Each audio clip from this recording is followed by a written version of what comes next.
সাংবাদিক বন্ধুরা, আসসালামু আলাইকুম।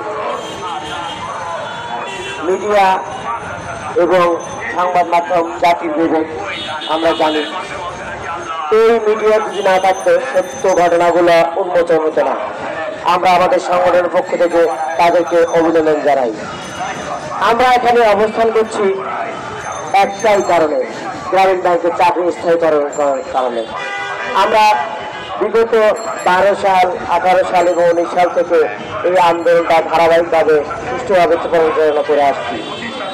যখন ভাই জীবন দিয়ে বাংলাদেশকে স্বাধীন করলো, তারপর থেকে আমরা রাজপথে আছি।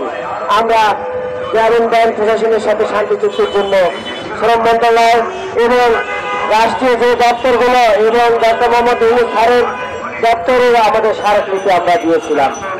তারপরে গত 31/1/2025 এই তারিখে আমরা একটা সংবাদ সম্মেলন করেছিলাম। পুরো 10 দিন আমরা একটু সময় দিয়েছিলাম গ্রামীণ ব্যাংকে যে স্যার, আমরা রাজপথে যাইতে চাই না, আপনারা আমাদেরকে নিয়ে বসেন,